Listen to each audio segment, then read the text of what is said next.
Well, good morning, good afternoon, good evening, depending on where you are in this big old world and what time you're watching this.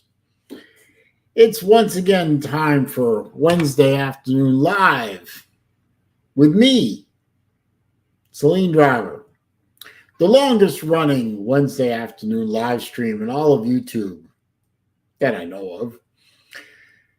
The show that prides itself about being about nothing in particular.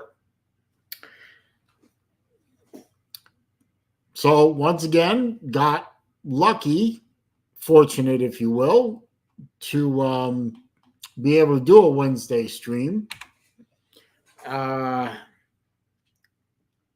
Nobody's at the doctor's today. Although maybe I should be, I don't know. First person to check in is my good buddy, the Battle Angel, the most tolerant woman in the known universe. And if you have to ask why, then you don't know her very well.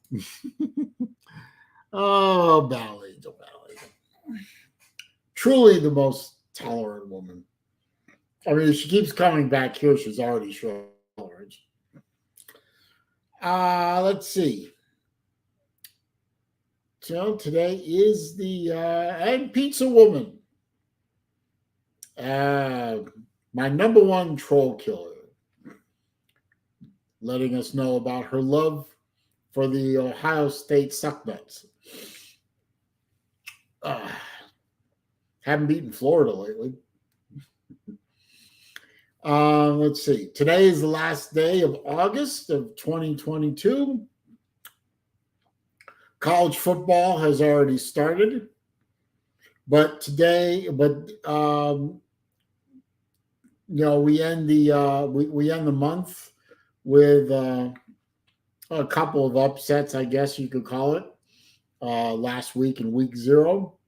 Of course, this week is the real beginning of college football.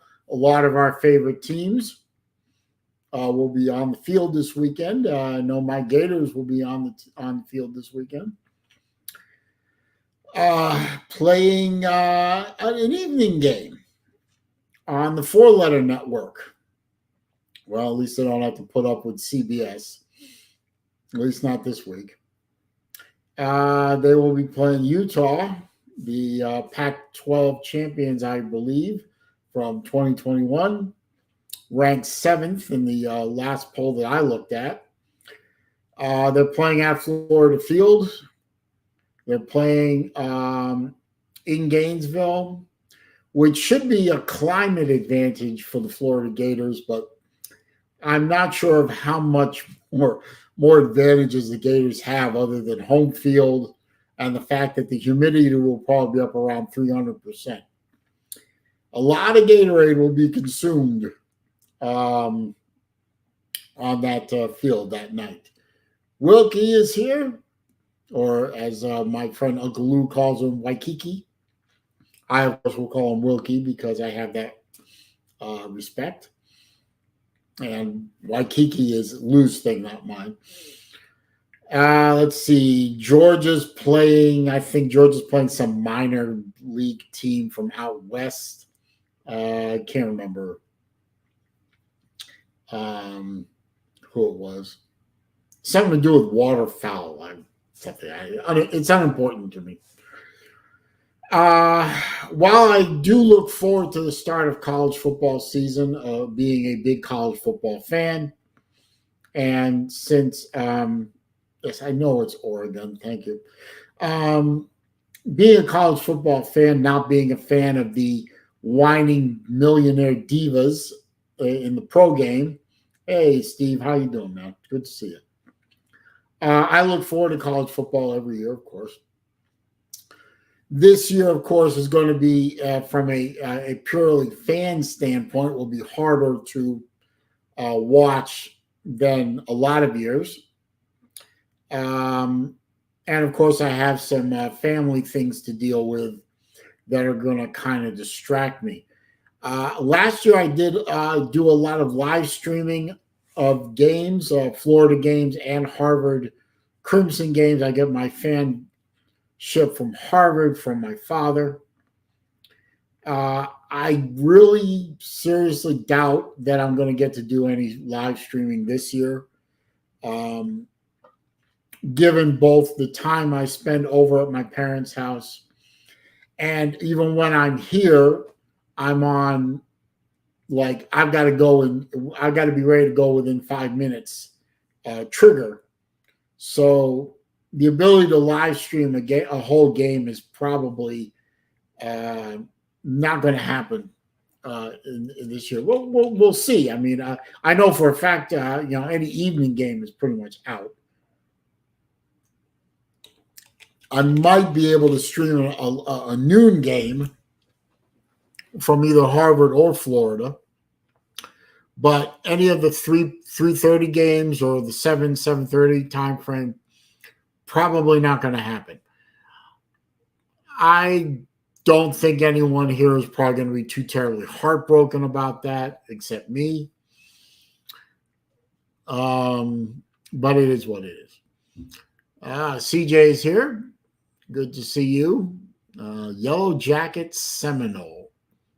One day he's going to have to explain that. I don't know. Well, one thing that I haven't been able to, well, let me backtrack for a second.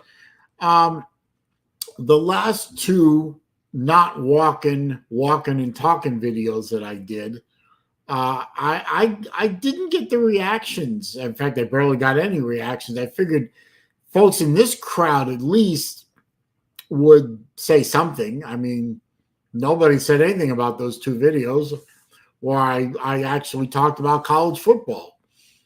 I don't know. Maybe I should quit while I'm ahead, but I probably won't. My not walking and talking videos going forward for the duration of the college season are basically going to be around the theme of what did we learn from the Gators this week?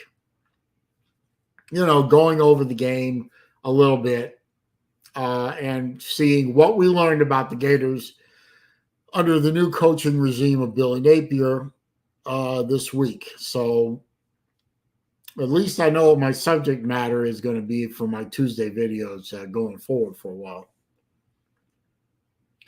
No, CJ, you don't have to explain yourself about being a fan of two teams. I am a fan of two teams. Florida, Harvard. Never the twain shall meet. Let's see. Boiler Man. I'm guessing that'll be Hoagie. Is Hoagie here? Or is Boiler Man Hoagie? Or is Hoagie Boiler Man? I don't know. But seeing that nobody reacted to those videos, nobody cares. So that's fine. But what I'm going to do in this video, at least in the beginning, is I'm going to do a prediction, a record prediction video within this video for the Florida Gators. So I'm probably going to bore the piss out of you here. So if you want to leave, I won't take it too personally. But I am going to, let's see, I'm going to share my screen with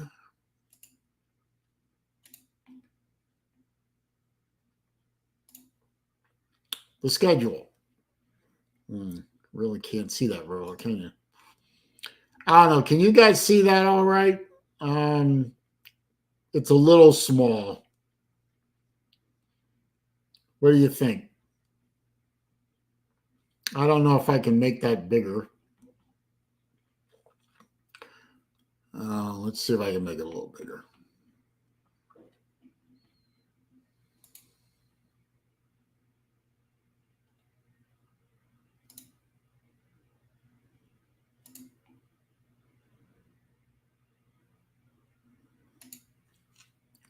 That's a little better, I think.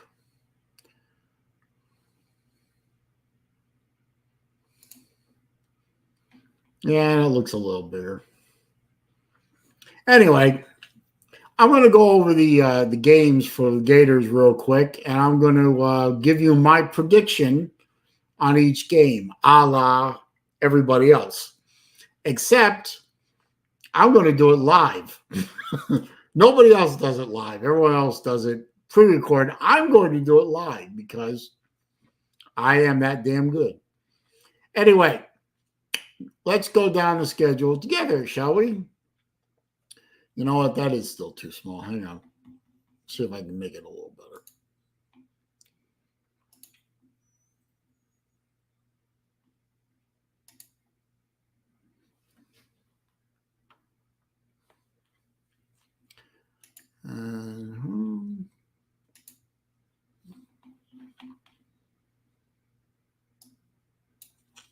That might be a little better. Let's see. Yeah, that's better. That's better. Okay. So let's go over the schedule together. Game one, of course, is this Saturday, September 3rd, against Utah in the Swamp. Now, I pride myself as not only being a very passionate Gator fan, but also a very honest Gator fan. And quite honestly, that's a tough game to. Now, I realize the last line I saw. What's up, Slim? Good to see you. The last line I saw in the Utah game was 3 points. Utah was favored by 3. I'd say that's probably being a little too fair to Florida, but I do not see Florida winning this game. Hey, Jason, good to see you, sir. How are things down in Aruba? Florida loses the game. They're going to lose to Utah. I hope it's a close game. Hell, I hope Florida wins, but Utah is a pretty solid team, and I don't see Florida winning. So Florida starts the season 0-1. Next game is in the Swamp once again against Kentucky. Now, I know Kentucky and Florida has been playing Florida fairly tough lately and have won a couple of games. I mean, yay, guys, in the past 5 games, you won twice. Good for you. I think Florida can get this game. I think Florida's going to win. Might be a close game, but I think Florida can win against Kentucky in the Swamp. If this were at Kentucky, I'd probably feel a little differently. But in the Swamp, I think Florida's going to beat Kentucky on this one. They come back the next week on the 17th, play University of South Florida, which is where my daughter goes to school. But she doesn't care much about football. I failed as a parent. I'm sorry. Florida should win this game fairly easily. South Florida, quite frankly, is not a very good team. And then to close out September, Florida has to take its first road game on the road to Knoxville to play Tennessee. And unfortunately, as I've been saying all year consistently, Florida's not going to win this game. And my friend Uncle Lou is going to have to come up with some way to resurrect on screen, somehow do a resurrection ceremony, scenario, whatever, of our old friend General Valtard. As you recall, Lou says Valtard will not be resurrected unless Tennessee beats either Florida, Georgia, or Alabama. Unfortunately, Valtard's going to be resurrected on the back of my Florida Gators. It is what it is. Let's see. So that leaves Florida leaving the month of September 2-2. They come back to Florida in the Swamp, play Eastern Washington. That's a layup game, so they win that game. The next week, they play Mizzou. Fortunately, they don't have to go to that high school football stadium in Missouri. They get to play them in the Swamp. And they should win that game. Mizzou doesn't show me much. I don't think they'll show anybody very much. I really think they're going to be in a battle with Vanderbilt for the bottom of the SEC East. So let's see. Next week is LSU in the Swamp. Now, a lot of folks actually have Florida winning this game. I don't. I really think LSU has a bit too much talent for Florida to win unless that offense really comes together and we actually play defense.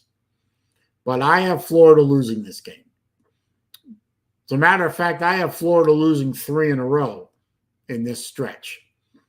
They're going to lose to LSU, unfortunately. They're going to get curb stomped by Georgia.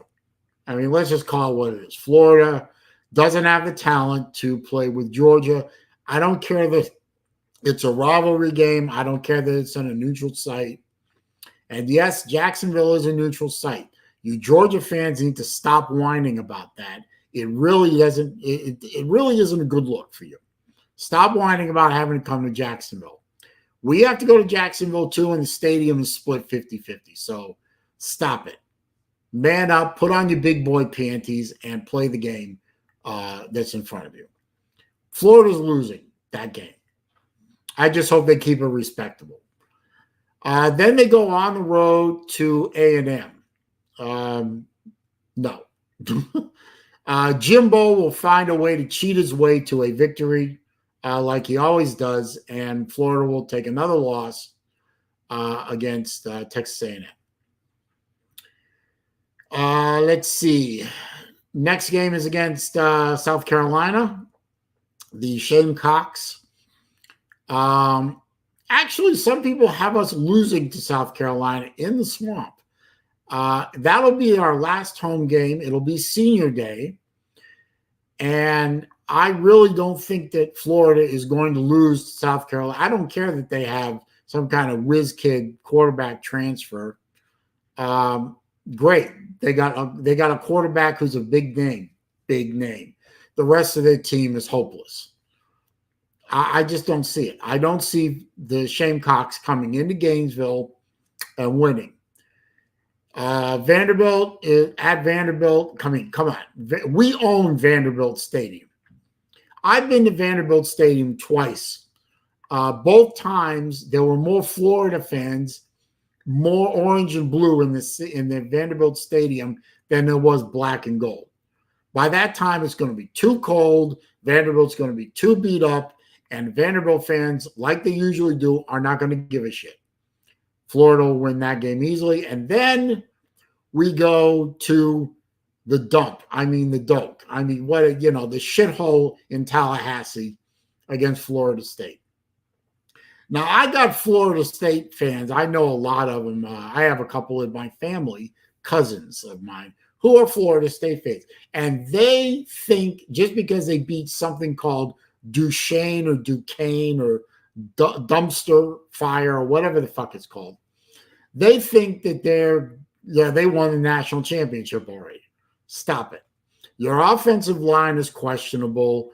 Your quarterback ain't that damn good. Your defense doesn't look threatening. And by the time we get around to coming into Doak Campbell Stadium, your team is going to be beat up by the ACC's finest, and you're going to be demoralized. And I hope that you're on the verge of bowl eligibility so we can beat you once again and keep you out of the bowl. We've done that, I think, 2 of the last 3 years. We've beaten you to keep you out of bowl games. I hope we get to do it again. So that's my prediction. My prediction is 7-5. We go to a minor bowl and start recruiting for 2023. I mean, that's all there is to it. Anyway, that's how I see it. I'm sure you guys will sit there and tell me how wrong I am. Hang on a minute. I got to close this window out. I don't need it anymore. And I got to close that window out so I might get my performance back. There we go. And let's see. I'm sure there will be some people that are going to come into the StreamYard, or there are probably people already in the comments telling me what a jackass I am. But that's the way I see the 2022 Florida Gator season going. StreamYard link is in the chat now. Let's see. Anybody make any? Vandy Dandy says Florida needs to worry about Vanderbilt. No. Pizza Woman correctly says anyone can, I guess anyone can own Vandy's stadium that's not Vanderbilt. True. Recruiting recruiting doesn't have a season, Lou. We've been over that already. So stop it. So,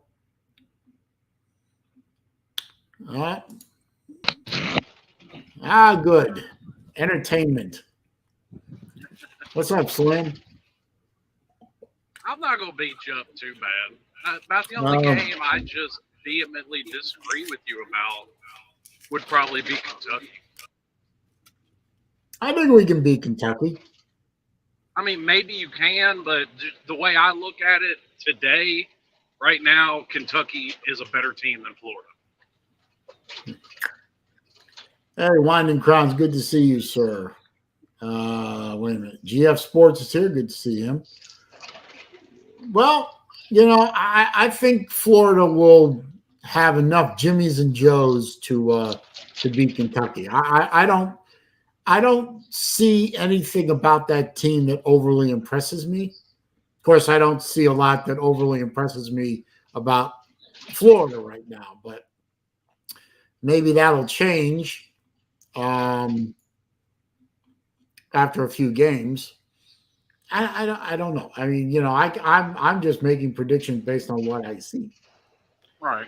I don't see a lot out of Kentucky.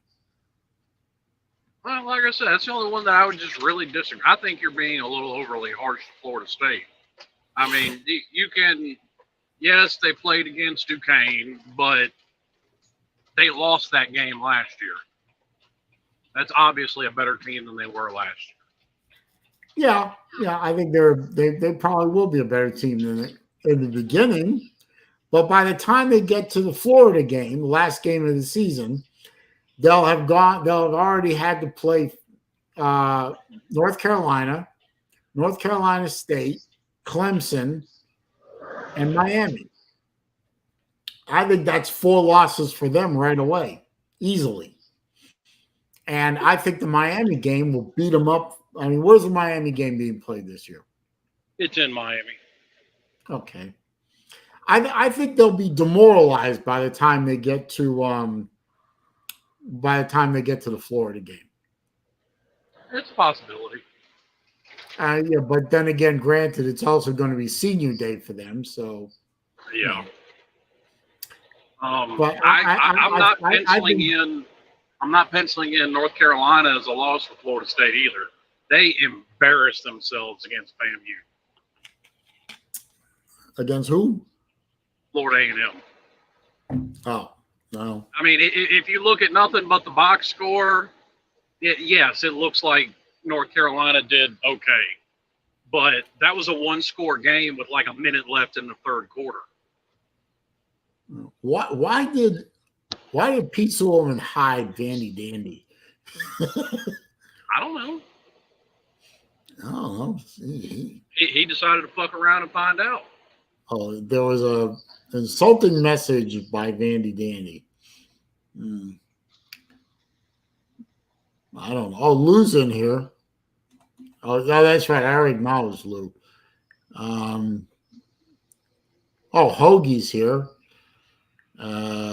Dark Brandon is here. Oh, God. VicTube's here.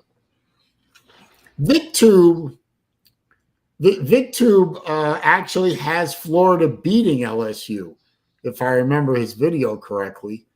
VicTube actually had us going 8-4. I think Lou had us beating LSU also. I don't see it. And then he makes an addendum to the video and says, no, Florida's losing to South Carolina. So he thinks we're going 7-5 like I do. It's just he thinks we're beating LSU and losing to South Carolina. And I think we're beating South Carolina and not losing LSU. So I don't know. I mean, I would think the more likely would be that you lose to LSU and So beat do South I. Carolina. But I don't know what LSU looks like this year. All that I've heard about LSU is they're kind of, they're still working off of Orgeron's players, and they all They're have to still a learn Brian talented team. Kelly's system. I mean, I said, have no doubt about it. That's still a very talented team. J-Dub's here.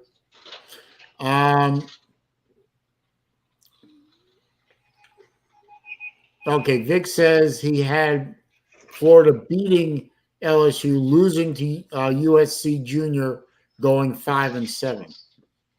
No, I know you had us going 5-7, Vic. I'm saying Lou has us going 7-5, like I have us going 7-5.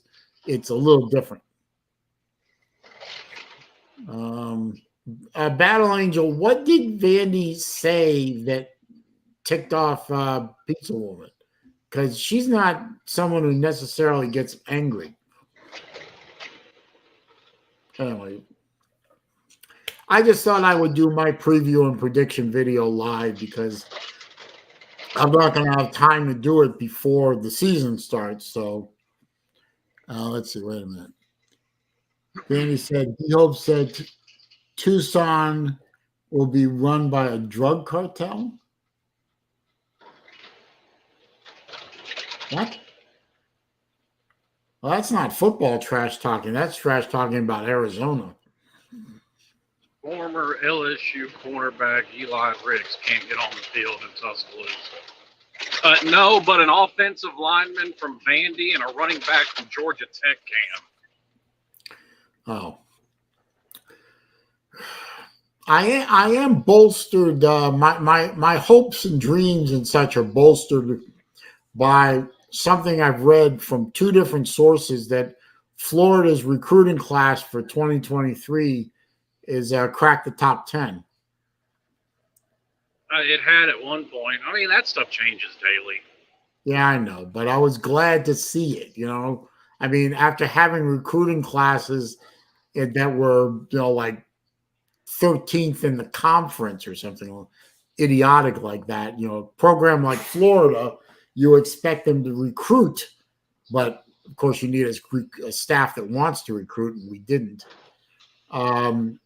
It's disheartening, Well, here's going to be your problem too. If he goes out there and goes 7-5 or worse, can he keep that class together? I think the kids are smart enough to know that Napier is not working with his people yet. I mean, he didn't put that team together. The previous regime put it together, and he did what he could through the transfer portal.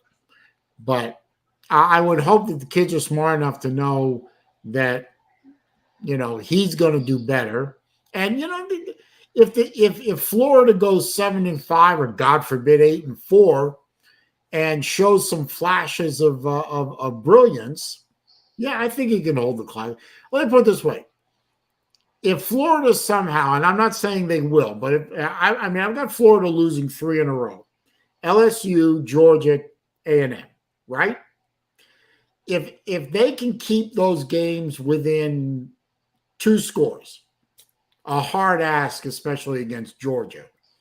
But if they say can keep the LSU game close and the A&M game close, or hell, even steal one, they're not stealing it against Georgia. I'm not that delusional. Then that can impress the 23 recruits, saying, okay, they lost, but the guy's doing something. I mean, but my question was, if say like Vic's right, and they go 5-7 or 4-8, which is a possibility, because your quarterback hasn't shown you anything to give you confidence. No, but then again, he hasn't shown me anything that gives me dread. I mean, not like Felipe Frank's dread. Not too far from it. He had what? 5 He was a touchdowns and 6 freshman that split time. interceptions. There's a big difference between Felipe LePew and AR-15.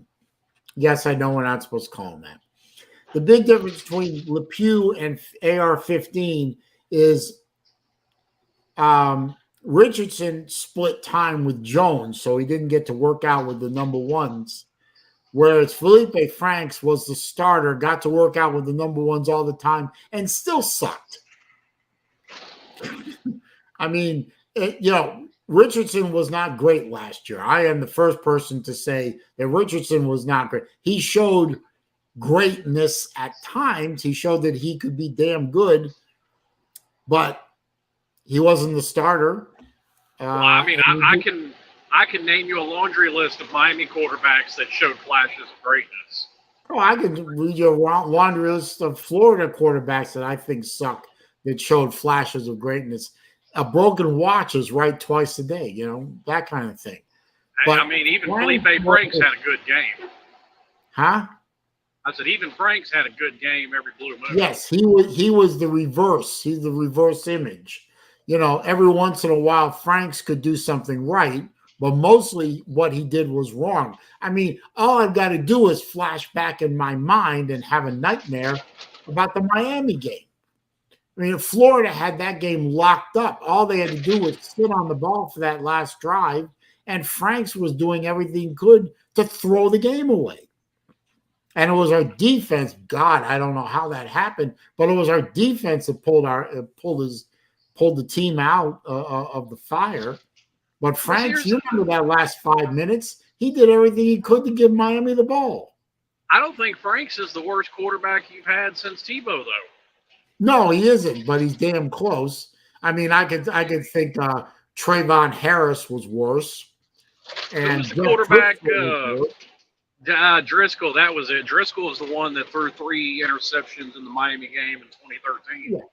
Driscoll was worse. Harris was worse.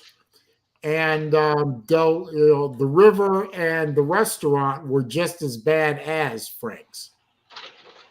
I mean, let's face it. We've had from Tebow to present day, with one exception, which was that Greer. Greer could have been something, but he was stupid. Actually, I would say the one exception would be Kyle Trask.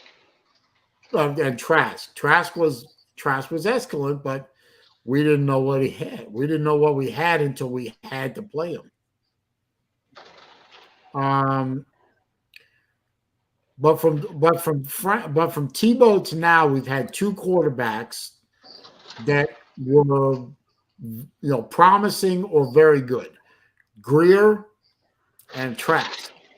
And we've had a whole series of quarterbacks. One guy, Trayon, he deserved to be a quarterback about as much as I deserve to be a neurosurgeon.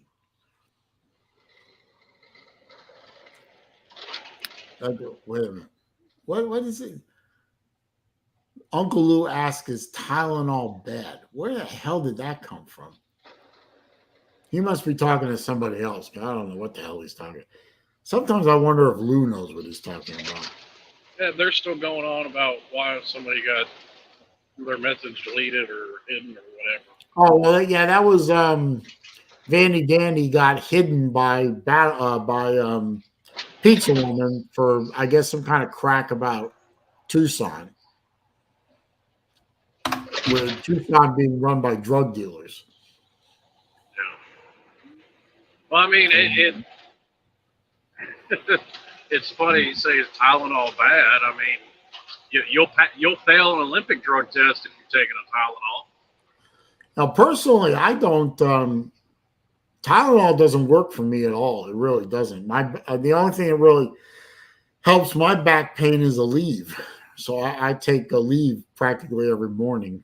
Pardon me. I know something that'll work good. But I got a friend. His wife is a pharmacy tech, and a trick she said you can use is take 2 extra strength Tylenol and 2 ibuprofen, and you have almost the efficacy of a hydrocodone. Yeah, but the problem with that, the ibuprofen, is it just eats your gut. I mean, if you take too much ibuprofen, yes, that's why I alternate between them. It's well, got to be really bad for me to do both at the same time. Before I had my back surgery in what was it, 07, I think it was, or 08. I can't. It's sad that I can't remember that exactly. I was taking so much, and that was before a leave. I was taking so much Advil per day that I had to take a ton of Pepcid to compensate. And I don't know if you know this or not, but you can actually addict your system to Pepcid. I found that out the hard way because after my back surgery, my pain was gone. I stopped taking the pill, but my digestive system didn't work right because it wasn't getting Pepcid. I was taking like 40 milligrams of Pepcid, which is twice the typical dose. And I had to start taking Pepcid again and wean myself off it over about, I think my doctor had me weaning myself off of that over like a month and a half, trying to get my system off Pepcid because it wasn't working right. Yeah. And now we're on to fentanyl or something. Well, BA said something about she gets migraines. My wife gets them too. And what she does is she'll take a couple extra strength Tylenol and drink a soda. Because if you go like buy the whatever the pills are for migraines, that's all they are is acetaminophen and caffeine. I get bad headaches every once. I think they're low level migraines about once every couple of months. I take I get headaches all the time. Unfortunately, I have a chronic headache problem. I take Excedrin for that, but Excedrin also makes a migraine formula, which really works well. So when I get one of those big banger headaches, I take the Excedrin migraine. It usually clears up within a few hours.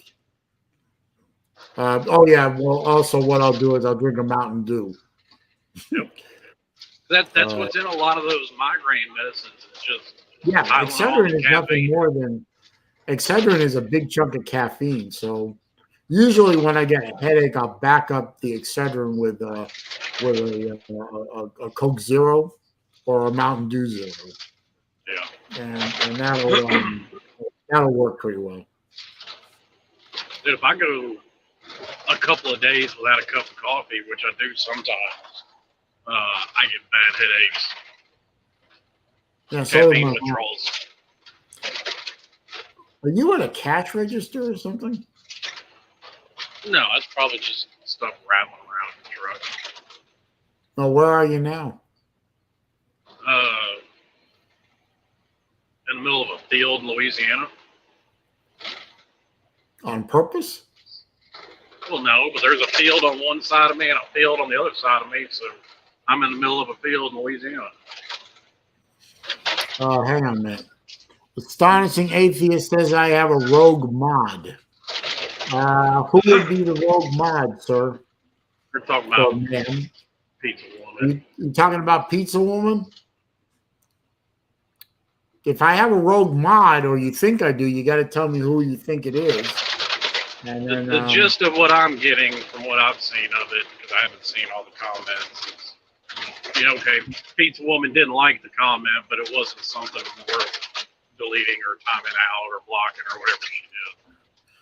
Well, she hid Dandy, and then Battle Angel came back and unhid him, so he's not hid anymore. And I guess it's a difference of opinion over. Someone named Dark Brandon. I'm not gonna mod because I don't know who Dark Brandon is. Does anyone have any idea who Dark Brandon is? It's obviously a sock account for somebody else. Well, I mean, I highly doubt you're going to give somebody whose little picture next to their name is a picture of Joe Biden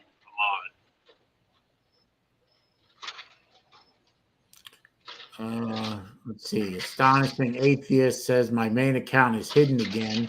Oh, Astonishing Atheist must be Rick Sanchez. Yeah, that's Rick Sanchez. I looked at my block list. Rick Sanchez is not on it. I am the monster you Trumpers created, brother. No, Pizza Woman. I know Rick Sanchez isn't hidden. In fact, last stream I saw Rick Sanchez in the chat. I don't understand how that happened. He's not on my block list. And if this rogue mod, if you're calling Pizza Woman a rogue mod, no, Pizza Woman is my best mod.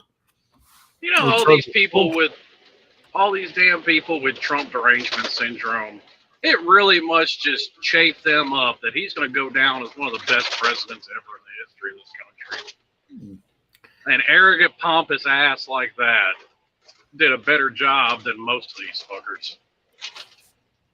Well, he certainly did a better job than Puddinhead did. Well, like I said, I don't have a whole lot of hate for Bonehead because he doesn't know where he is. You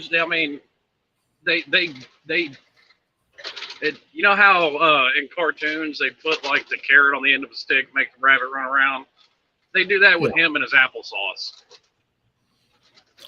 My favorite character, well, I have two favorite characters in that whole regime, is Buttigieg and his new press secretary. Oh, I feel so bad for that woman. She has no clue what she's doing. She took the job willingly, but she looks like my mom thinks she's so cute, and she really is. She's this cute, I call her the little pixie. She's so cute and tiny, and with that curly mop of hair on her, you just want to take her home like a teddy bear and just squeeze her. She's so damn cute, but she is absolutely. She makes Jen Psaki look like a Mensa candidate. I mean, that poor girl. What's her name? Something Jean-Pierre. Yeah, Jean-Pierre. Yeah, Corinne Jean-Pierre. She's just so cute, but she's in way over her head. It's not her fault either because she's having to work with what little that they're feeding her. And Buttigieg, Jesus, that guy is clueless. Isn't he still on paternity leave? This guy was a failed mayor of South Bend, Indiana. He didn't do anything right. He accomplished nothing. And he's been made the Secretary of Transportation for the entire country. And they're talking about running him in 2024 in place of Puddinhead. Well, they got no better options. That's true. That's what I'm saying. There are no better options than a failed Secretary of Transportation and a failed mayor. I mean, that's how thin the bench is. But when he talks, it's like, could we have a laugh track behind him? He really needs a laugh track. I thought he was still on paternity leave after they adopted the kid.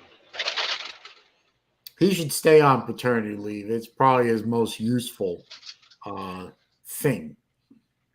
And I got nothing. I mean, there's nothing personal about any of this. I don't know the man. I don't know very much about him in terms of his personal life, other than the obvious things that have been put out there. But as a professional in the political arena, this guy is a lightweight. He's in way. I just think it's the silliest fucking thing ever. That number one, anybody but somebody giving birth is going to go on paternity leave, and number two, anybody has to go on paternity leave when you adopt a kid. Now, to be fair, full and fair disclosure, when I was living in in Metro Atlanta, and I was working for IBM, the good old days, and both my kids were born.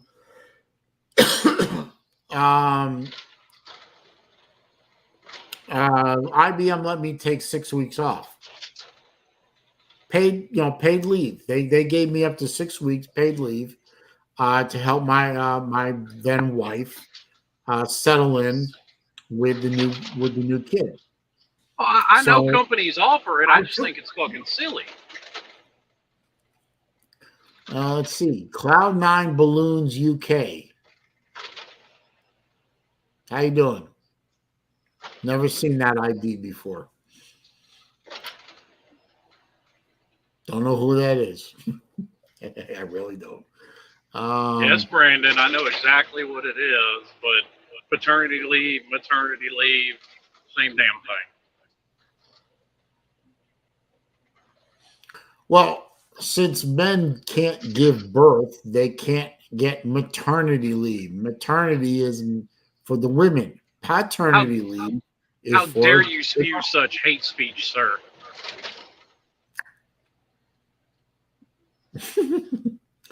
Oh, well, I'm an equal opportunity offender, so I'm sorry, men can't give birth. Period. If you look at the anatomy of a male, he does not have the internal plumbing necessary to gestate a baby. And even if he did, he ain't going to squeeze it out through his pee hole.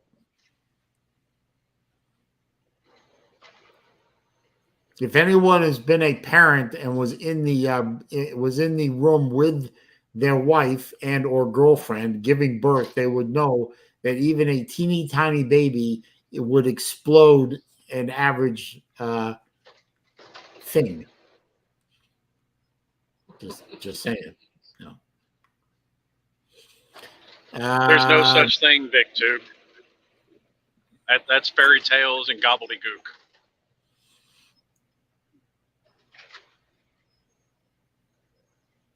Well, he corrected himself, but that's a woman, so. I don't know. I remember the good old days when it was just two genders and two sexes, and Well, there is still two, except for silly people. yes, I know. Although I think I may have found I was watching something the other day. Thomas Sowell was doing like a Q&A on one of his books, and I think he may have figured it out. He said a lot of these problems that have crept up here lately, they didn't exist before all the mental institutions were emptied out in the late 60s. A video came across my feed the other day. It was a news story, and it was an older news story. I don't know why it didn't cross my feed until just the other day. Well, you know what Twitch is, right? Yeah. Okay, for those of you who don't know what Twitch is, I don't really know much about it myself, but it's supposedly a service that allows you to play online games and stuff and Well, do interactive gaming. It's a streaming site. I mean, people do all kinds of different streams, but okay. I think it originally started as a gaming site, but that's what I got from the quick and dirty. Anyway, they now have a staff that monitors twitchy people or twitchers or the twitching or whatever they're called. And that's fake news, Victor. Anyway, they just put somebody on there on that board of people who monitor, and by the way, have the power to shut your channel down and ban you from the system. I think it was a male that identifies as a deer.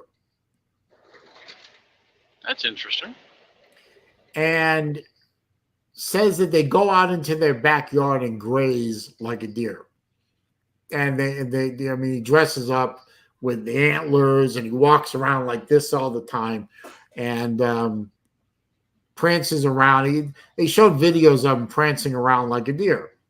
If a deer was up on hind legs, I guess. Well, I don't know why that news article crossed my stream, my YouTube channel, but if that is true, that they now have, that guy now has the power to kill your channel dead on Twitch.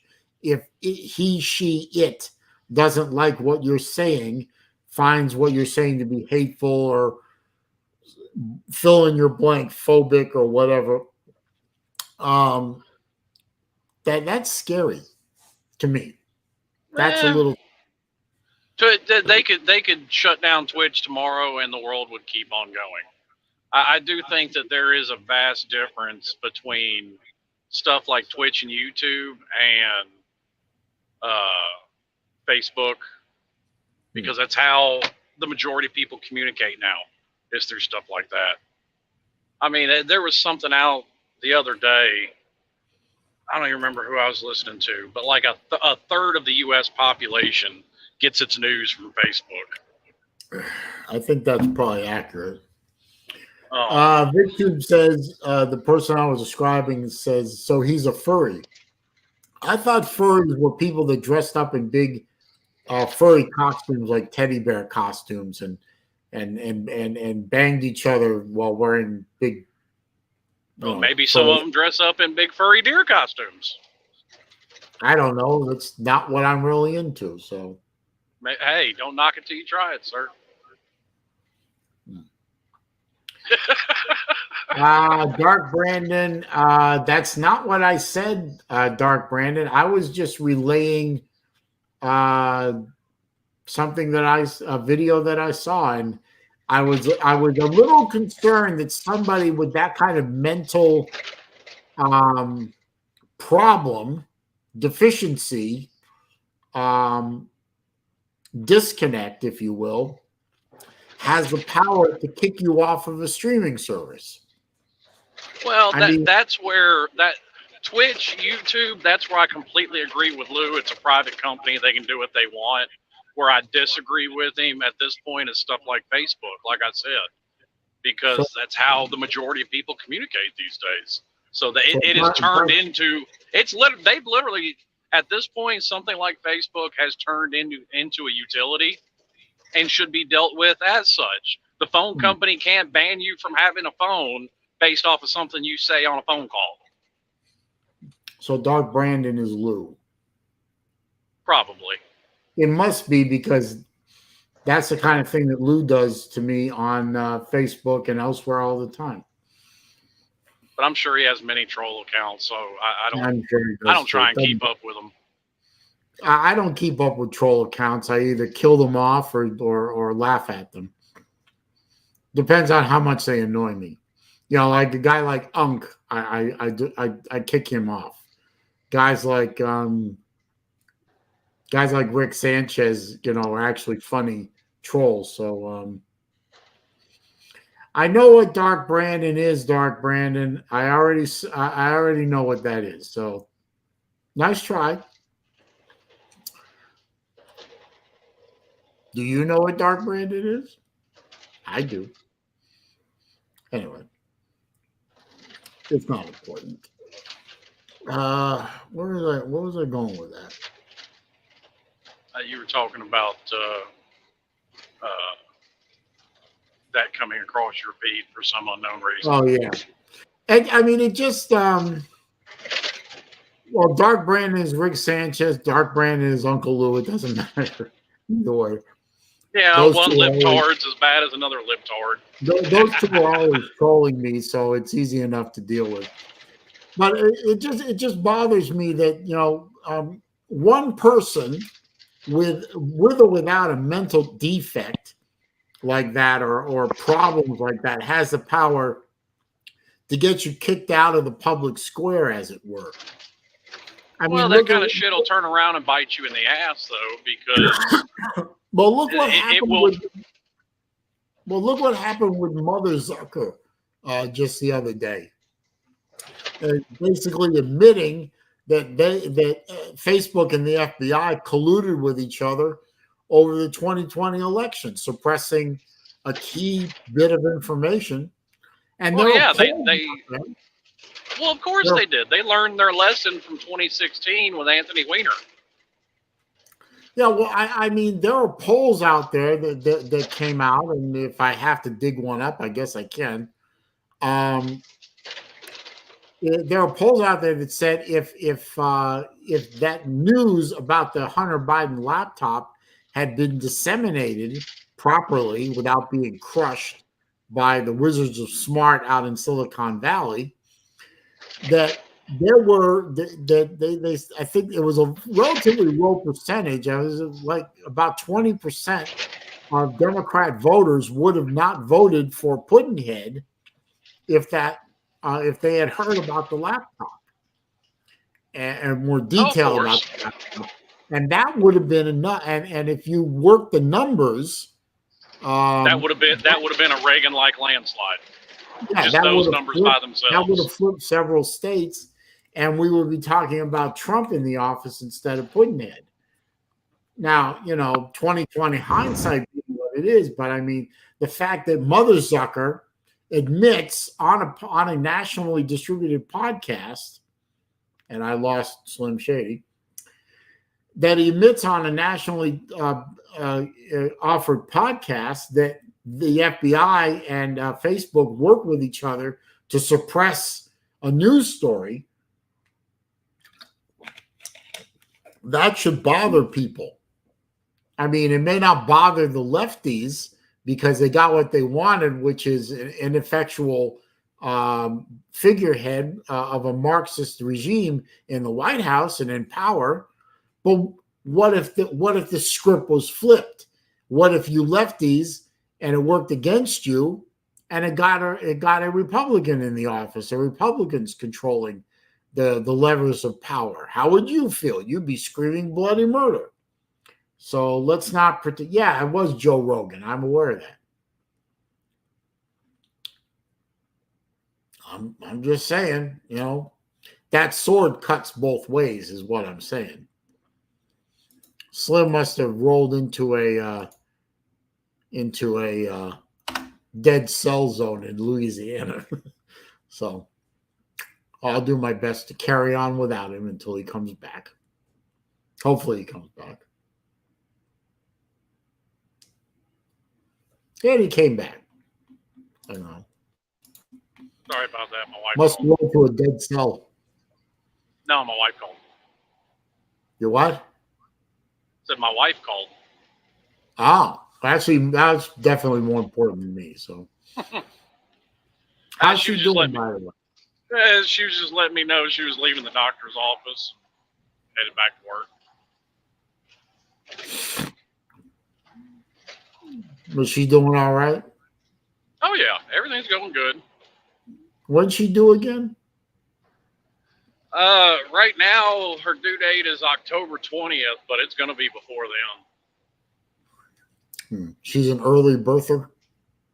I don't know if you call it early, but I mean, if it goes to October 20th, that may end up being a 10-pound baby. Ooh. Let's see. I mean, this is not your first kid, right? No. So is she going to do natural, or is she going to do C-section, or is she going to get knocked out? They did a C-section the first time because she was breached until like 5 minutes beforehand, literally. So obviously it increases the odds of it this time. Both my daughters were breech. The first one, my oldest, Erin, she was breech, and at about 8 months, 1 week, she still hadn't turned. So her OB got the brilliant idea of doing something that she called induction, which the name doesn't really make sense to me.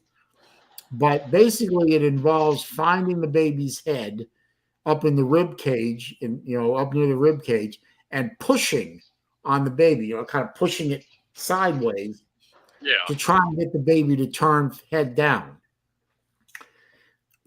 This was stupid. And if I had known even more than I knew then, I probably would have said, no, let's not do this. And let's just do a C-section and take it out that way. But the doctor was very convincing and convinced my then wife, okay, we're going to push on you until the baby turns. And what ended up happening is when the doctor was pushing on her abdomen, trying to get the baby to turn, found the head easy enough. It was right where she said it was. Hooked up heart monitors to monitor the heartbeat.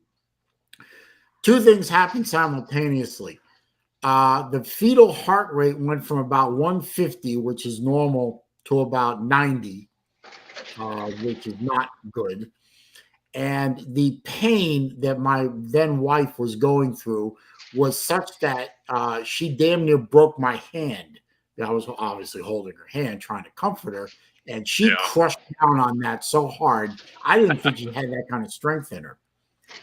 And she was, crying. She was crying, and she was almost screaming, and we couldn't get the.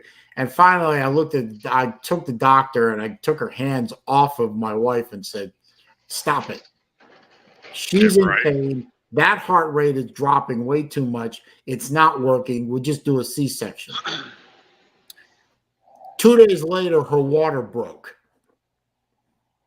3 weeks early. Outstanding. Outstanding. And the doctor wants to play it off like, oh, this is okay. This is no problem. Blah, blah, blah, blah, blah. So we ended up with technically a preemie. Although she was, all the way formed up. She just was a little underweight. Yeah. No, my wife was preemie.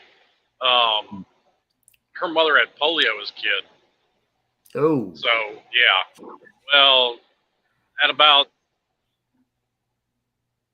6 months and a week along, she sneezed and her uterus tore. Oh. Yeah, you got to go in after that one. The second daughter, she was also breech. Figured that out, and about 8 months, 1 week, 8 months, 2 weeks, somewhere in there, she hadn't turned. And same OB, was a nice lady. She's a nice enough lady, and she knew her shit. My dad had her checked out, by the way. She was well trained. And I just looked at her and said, we are not doing that stupid shit again. My exact words. We will schedule a C-section. So I filled the paperwork out. It was a scheduled C-section. We showed up at 10 a.m. By noon, I had my second kid, and that was it. So 2 C-sections for my ex-wife. BA, my aunt was like that. My oldest cousin was born on St. Patrick's Day, and the one that's 3 weeks older than me was born on Valentine's Day. I was 2 weeks late. Myself. I was 2 weeks late. The running joke with my mom and her mom was that I was enjoying the womb service too much. Okay, womb service. I guess that's all. I've always liked room service, but I just didn't want to come out. They had to go get me. Maybe I knew what was coming at it. I didn't want to do it. Oh, Brandon's funny. Hey, Brandon, don't your constituents have more cities to go burn down throwing another temper tantrum? What did Brandon say? The concentrated victimhood? Yeah. I'd say, wasn't it all his voters that were burning down cities in a temper tantrum over some junkie that spun off into fucking oblivion? No, Slim. Those were mostly peaceful protests. Or when they did go looting and burning, you had to just step back and give them room. Let them be angry. They deserve to be angry. Just step back and give them room. Potato. Right. Of course, we have to investigate January 6th to the hilt and lock up grandmothers 23 hours a day with no visitation and no bail because they're dangerous. And people who destroy whole city, sections of a city, and kill and rape and murder and loot, they're okay. They're peaceful. But grandma's running around in the Capitol and some goofball with a horned hat on his head, they're dangerous. Okay. I believe it. Do you believe it? I believe it. Absolutely. Yeah, the guy. We're from the government and we never lie. Well, of course the government wouldn't lie to you. No. Oh, and I posted this in my Facebook, but I gotta relay this to you. I was over at my folks' house this afternoon. My mom had to go shopping, and I went over to watch my dad for a couple hours. And they were just wrapping up the 12 o'clock news here in locally.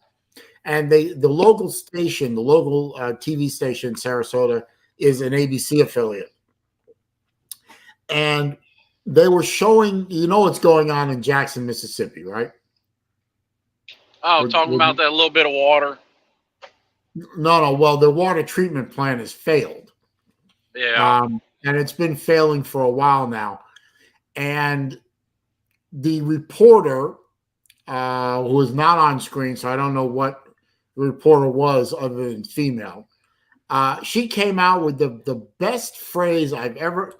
I'm surprised I hadn't heard this phrase before, but I'm sure we'll be hearing more of it shortly. Systemic infrastructural racism. Yeah. Systemic infrastructural, not infrastructure, infrastructural racism. I have no idea what that is.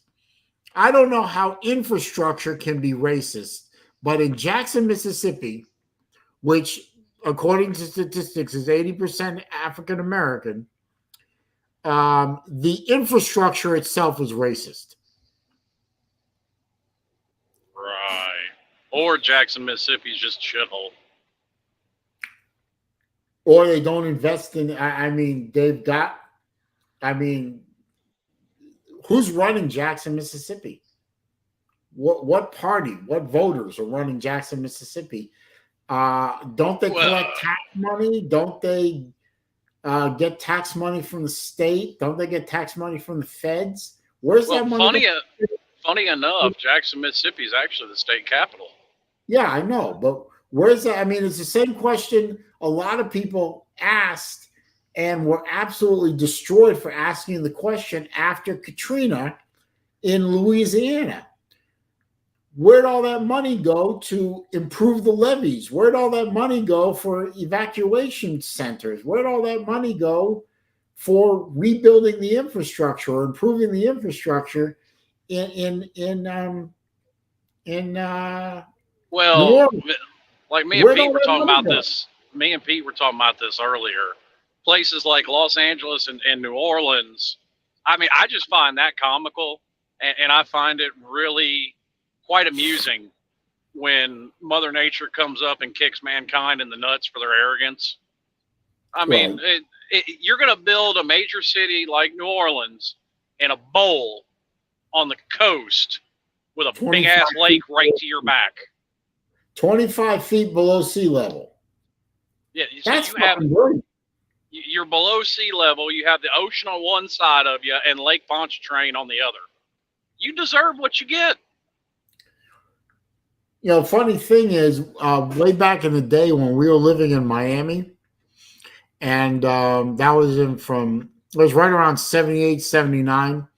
My folks were looking to get out of Miami because it was beginning its downward circling the drain in some areas, and the folks wanted to get out before. That was around the time the riots were going on. Yeah.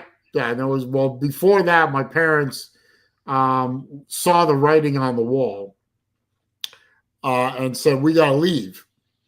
And they had the idea that one of my dad's old partners had relocated to a very good practice in New Orleans. And they went to go, they stuck me with my grandparents for a few days, and they went to go look at New Orleans as a possible place to go live. And he could easily get a license there.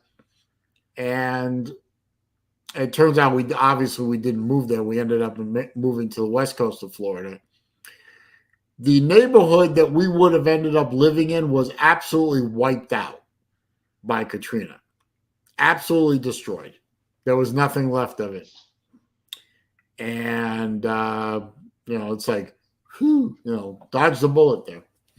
Well, as bad as Katrina was, and as much as people talk about it because of everything that happened, New Orleans is lucky, because I'm old enough to remember, so I know you are. Andrew was headed straight for it. Yep. And if Andrew had hit New Orleans, Katrina was a 3. Andrew was a Category 5. The Superdome would have been completely underwater. Yep. Well, as it is, Andrew did enough damage in southern Florida to restructure the way the entire state works. Yeah, right. I mean, you look at housing and business buildings and government buildings, the whole different way they're built now. I mean, you always look at them between pre-Andrew, post-Andrew. Yeah. There is that demarcation. But and if but we like I was going to say, but like New Orleans, I say the same thing about Los Angeles. You build a city that damn big on one of, if not the most active fault lines in the world, you deserve what you got coming to you. I agree. Man, on a side note, if we had ended up living in New Orleans, as much as I love to eat, I'd weigh 400 pounds. Right. We left on a cruise out of New Orleans and ate down there. That was some good food. I would be the ultimate slob Olympian if I ended up in New Orleans. And genius that I was at the time, the only thing I could think of is, oh my God, I don't want to become a New Orleans Saints fan. I was a Patriots fan at the time, It was bad enough being a Patriots fan living in Miami. Huh? I said, of course you were a Patriots fan, damn Yankee. Well, I was born in Boston. I know. Well, now I don't have to worry about that shit anymore. I'm going into my 8th year. This will be the 8th season of not watching that shitty league. I still watch them. I don't miss it. I just change the channel if they start their bullshit. That's part of it. It is part of it, but there's so much more to my not liking the product anymore. There's just so many facets to that dislike of that version of football that, I mean, even if they stopped all the America hating bullshit tomorrow, and even if they apologize for it, it's just so much more that turns me off about the no fun league. They'd have to do a whole lot of fixing. Maybe if they got rid of Goodell or Goodall or whatever the fuck his name is. I don't know. That might help. Blackened chicken and gator tail. I like gator tail. Just ask Lou. Hey, fried gator's good. Oh, fried gator is very good. I got Lou to eat some when he was down here with Battle Angel. I ordered. We went to a seafood place here locally. Not a chain. I knew what his attitude was on chain restaurants, so The original place I picked, they wouldn't have allowed Lou to show up dressed the way he wanted to dress. I mean, he said, if I can't wear a hat, I'm not going. Okay. Well, I'm the same way. Anyway, I took him to the seafood place, and I see you, Ballard. Hang on. Hey, what's up? Not much. So I took him there and ordered fried gator as an appetizer, and no, that was my entree actually, but no, it was an appetizer. It was, and he loved it. He ate Albert Sancho. That's not at all true. The police will carry guns there. The criminals will carry guns there, and I will carry guns there because fuck gun-free zones. SEC Dog had put something in the chat about they're making Times Square a gun-free zone. Yeah, good luck with that. I mean, at this point, I just ignore gun-free zones because I can. And Trump rallies are gun-free zones, Dark Brandon, because he's a former president, and that's, pardon me, and that's Secret Service protocol. It's got nothing to do with anything else but Secret Service protocol. If you're around Puddinhead, that's a gun-free zone too. So your point is, yeah, there is no point there. I'm about to say most of the time they have no point. Well, how about if you go to a Marxist Muslim rally for Barry Sweato or whatever his name is? That's a gun-free zone. You go to it's like the weak ass argument they try to make for people that took PPP loans from the government and the government not making people pay them back. There is a huge difference because when the government says that you can't run your business, the government has to do something in that case if you listen to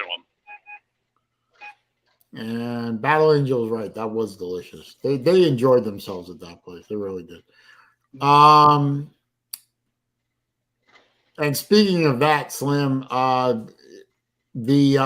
do not know if somebody can actually bring suit against it.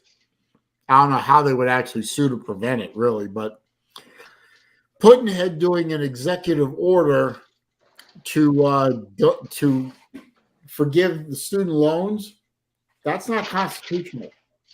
No, so it's all platitude. None of it's actually going to go through. He said when he first got elected, and Nancy Pelosi stood up in front of a podium and said he can't just wipe away student debt. He doesn't have that authority. No, he doesn't. That kind of authority resides with Congress. Yep. The executive Congress ain't never going to vote that. The executive branch cannot initiate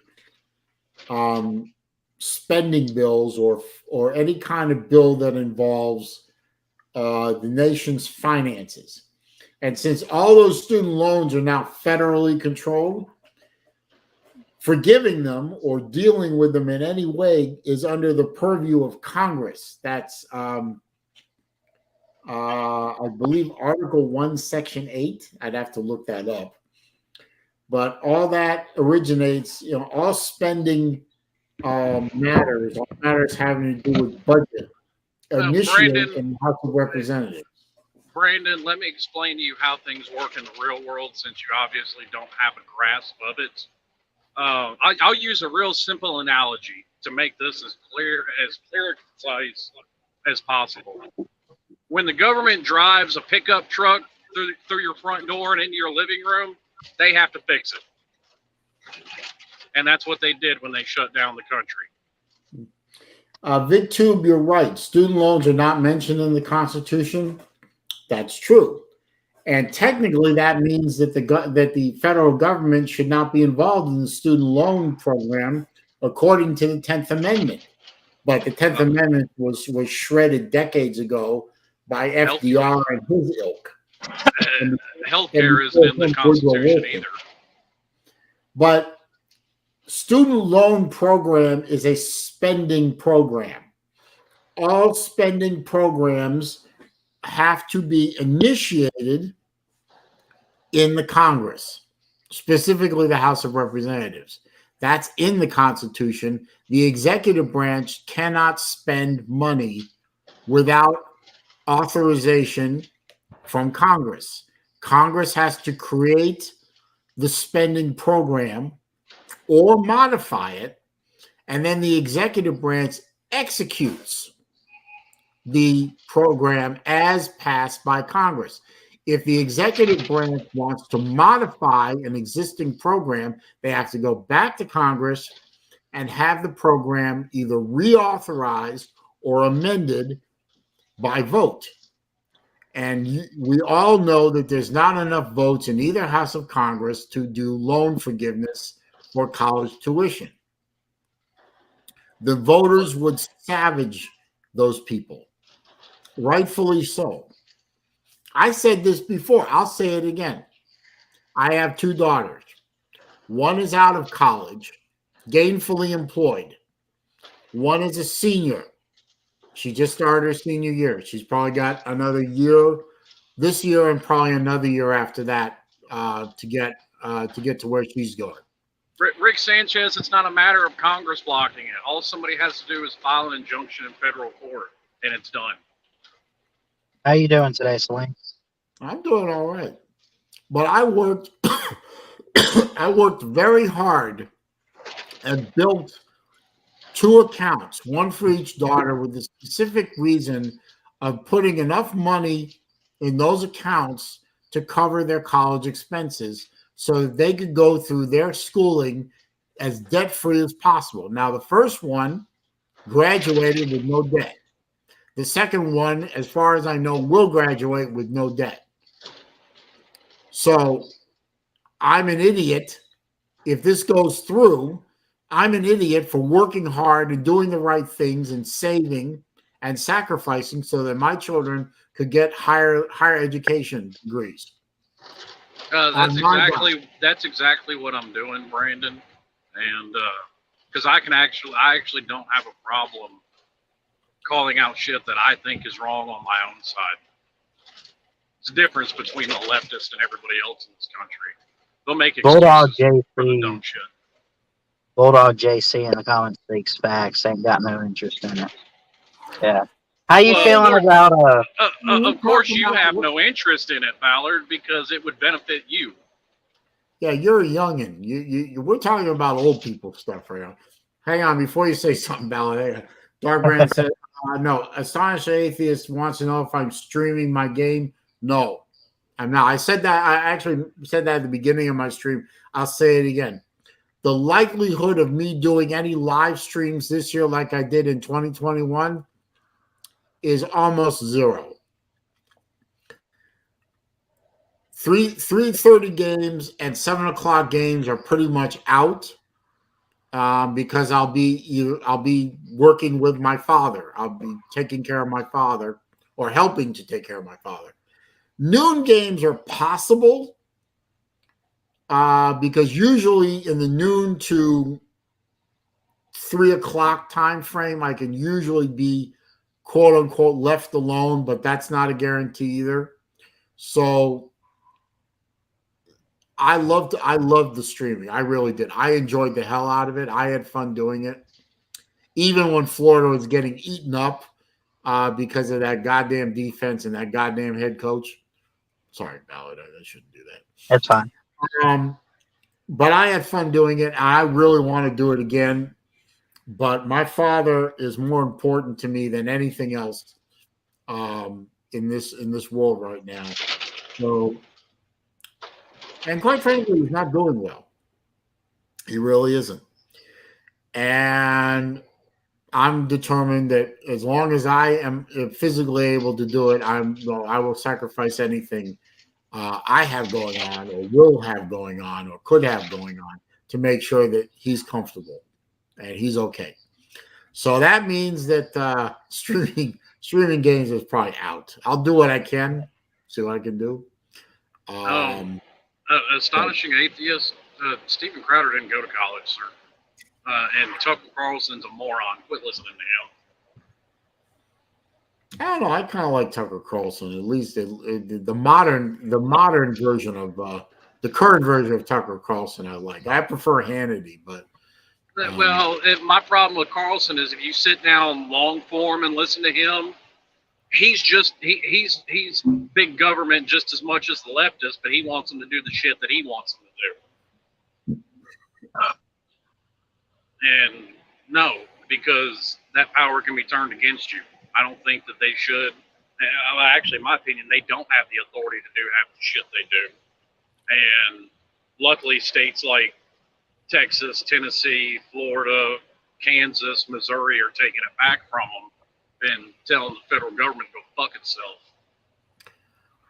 I don't know where Dark Brandon got the idea that I don't work and I live off my parents. I don't know where he got that idea from, but that's not only untrue, that's insulting.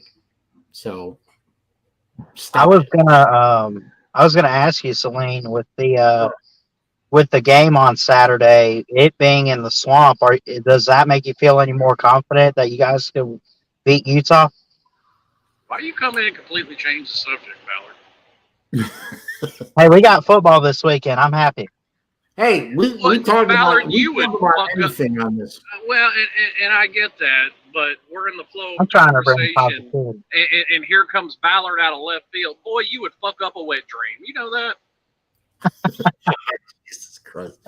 I fucked up my own. To answer the question, because he did ask it, I don't think that Florida. I did my preview and prediction at the early beginning of this video. If y'all missed it, you can go back and watch it. I do not have Florida beating Utah. The line on the game is Utah -3. I don't know what the Florida offense is going to look like. I know exactly. I know that Napier is supposed to be emphasizing the run game, and we do have a pretty good stable of running backs.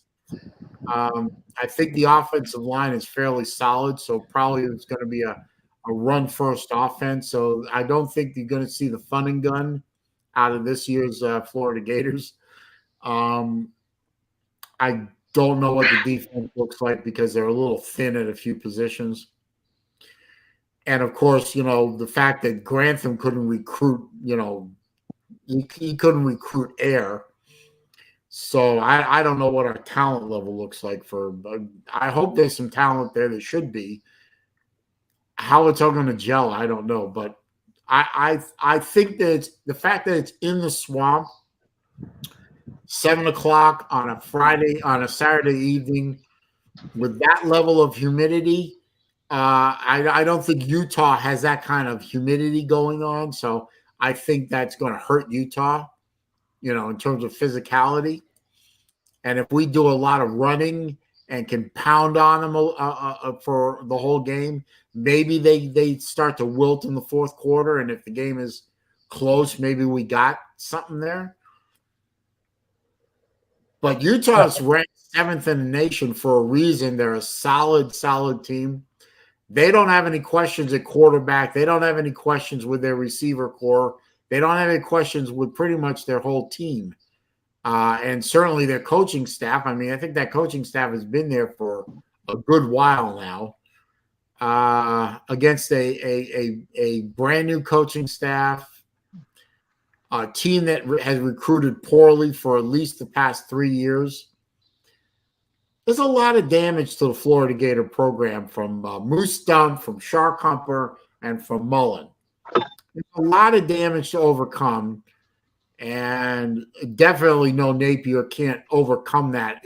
Not this year, certainly. Maybe next year he can overcome it a little bit. We're having a good recruiting class.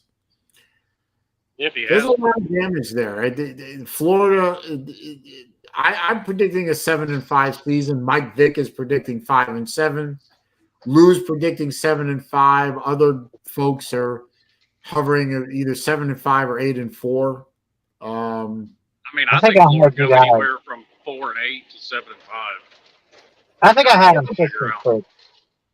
6 I've heard 6-6 too. I think 4-8 is being a little too negative, in my humble opinion. Florida's not beating Utah. Florida's not beating Utah. They're not beating Georgia. They're not beating LSU. They're not beating A&M. And they're not beating Tennessee. 5. Yeah. And if there was going to be a 6th loss, it would be Kentucky. I think you guys got Kentucky.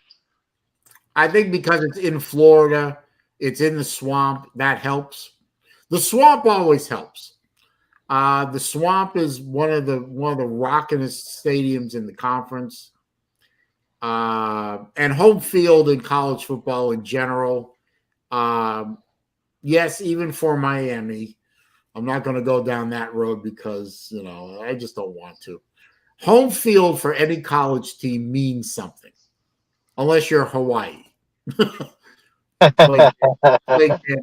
Man, you talk about the Vanderbilt fans being puffing out that chest, beating Hawaii 63-10. Man, you think those guys they think they're going to contend for the SEC East. We're back. Yeah. Well, astonishing atheist. It's not really that ironic if you know, he got into doing acting as a kid, got into doing stand-up comedy in high school. So I mean, it's not really that ironic if you know.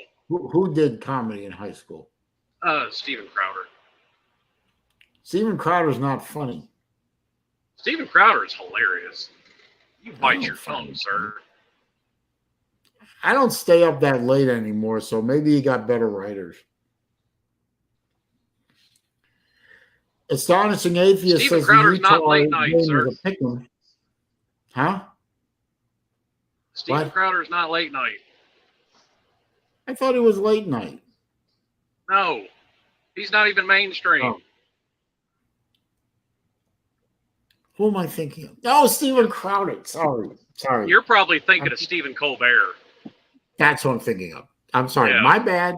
I was not listening. I heard Steven, and I immediately went to Colbert. And I'm going to tell him you said that. all right, go ahead. Astonishing Atheist said Utah is a pick'em game. Maybe. No, last time I saw it, that line had jumped up to 3. Yeah, that's the last line. Let me check. Hang on. Because when it first came out, it was like Utah -1, and last time I looked at it, Utah was -3. Yeah, I know. The game came out. It was Utah -1. Yeah. Hang on. Which I mean, if that was neutral field, it would be even worse. I mean, let's be honest. I think the majority of the reason the line's that low is because it's Pac-12 versus SEC.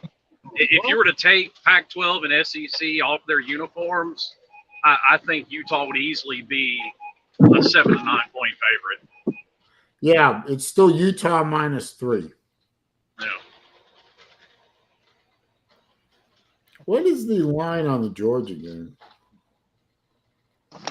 Probably isn't out They yet. don't even have a line for the Miami game. Well, no, they're playing. Bethune-Cookman. Yeah. I didn't I mean, even know they're Bethune-Cookman had a team. Last time we played Georgia, them, we beat them like 77 to nothing. So Georgia is -17 against Oregon. I'd actually take Oregon in the points, to be honest with you.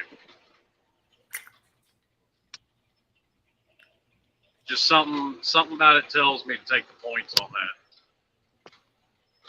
I don't think Georgia's in risk of losing the game at all. But No, not at all. I heard, I don't remember who it was, but I heard somebody make a comment that, well, Oregon's got nowhere near the talent of Georgia. Well, that's a lie. Oregon does have damn near the talent of Georgia. Bulldog JC, turn your camera on. Thank you. Couldn't you change that icon to something a little bit more powerful? I gotta look at that.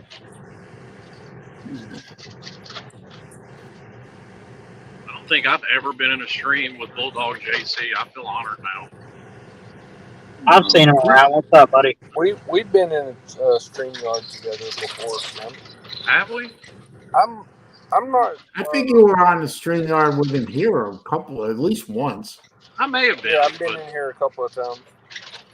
Yeah, JC comes in occasionally. He's always a good supporter. But Yeah, anyway, I'm like, sorry. I was trying to connect my Bluetooth. yeah. No, that's all right. Now, where are you going? I'm just driving around. I got time. I You can't got go. what? No. I didn't know Ballard drove until recently. It's probably not a good thing. You just What? don't just don't hit anything. Oh, But like I was saying, I don't think Georgia's in any kind of danger of losing that game. But I think Dan Lanning does kind of have an in on what Georgia's going to try and do offensively. I do think he's a good D coordinator. So he could probably keep it. He could probably keep it 14. That wouldn't surprise me. yeah, I think so too. Hang on a minute. I have to acknowledge this. Colby got a watch. He bought a watch from me. And he's just telling me that he got it this past Saturday, which is good. Raj actually helped out in that. If Raj wants to talk about that, I'll let him do it. I'm not going to give away shit. Hey, Colby, go get it authenticated. Make sure it's not fake. Asshole. I bought that from a G-Shock dealer, and it's not fake. And Raj is actually here. Let's see. Now, that wasn't the Daytona 500, Raj. That was the Firecracker 400 that happened this past weekend. Unfortunately, I missed the race because I was with my dad. So I missed the race. My boy, Kyle Busch, finished 10th, I believe. Fucking asshole just cut me off. Son of a bitch. Oh shit! Drive a big truck. People do that to you all day long. That's why they have those big bumpers on the front. Yeah, that way I can get out there later with a pry bar and pick the Priuses out of the grill of my truck. Oh, my mistake. Colby says he's getting his watch this Saturday. He hasn't already got it. He's getting it. Raj has the watch. I shipped it to Raj. He has it. He's going to give it to Colby on the 3rd. What kind is it? It's a beautiful watch. And he's been, ever since he saw the video I made of it, he's been after me to get it. So I wasn't wearing it very much. I think I wore it a dozen times, and Colby really wanted it, so I told him to get it this price.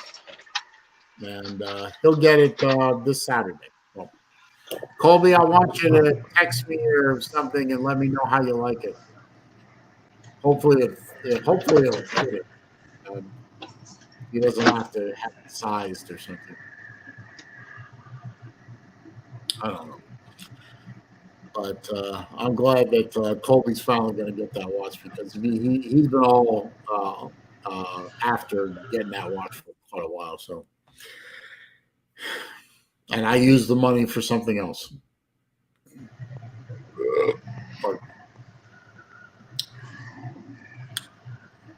So, JC, what's going on with you? Other than almost getting killed just a minute ago. No, I mean, I didn't almost get killed. There was a big ass truck that just pulled out in front of me. Oh, I hate it when the trucks cut you off, but yeah. It's the exact opposite of what Slim was just saying.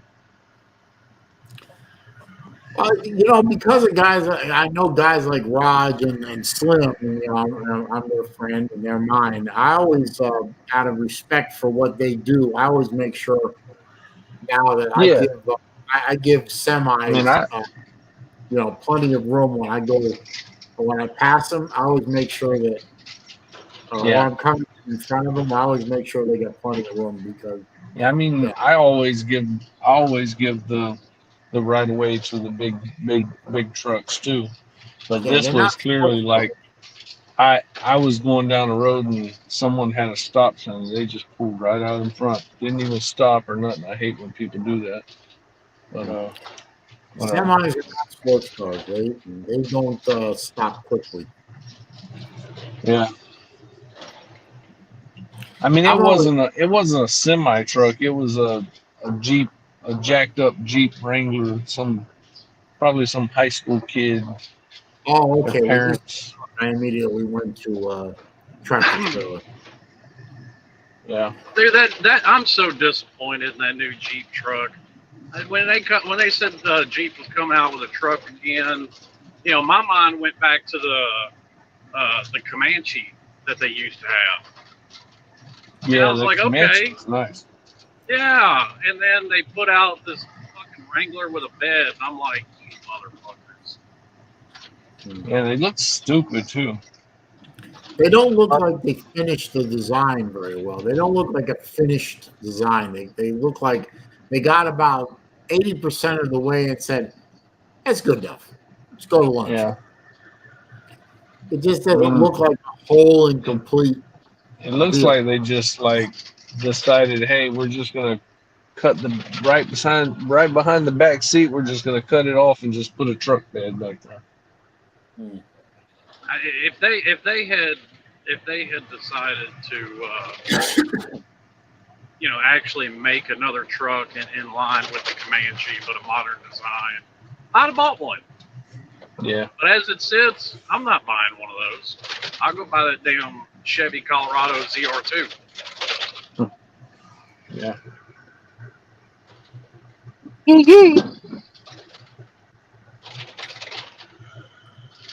Yeah, if I was gonna buy a pickup right now, I'd drive up to Georgia, and I'd go visit a guy who has a shop, a big diesel shop up there called Power Stroke Specialties.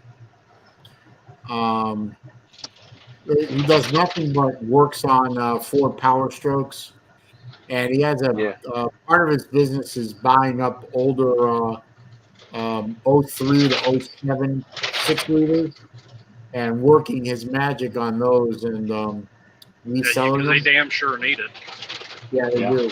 And I know two people down here in Sarasota who have bought trucks from, and they use them to tow their show cars, actually.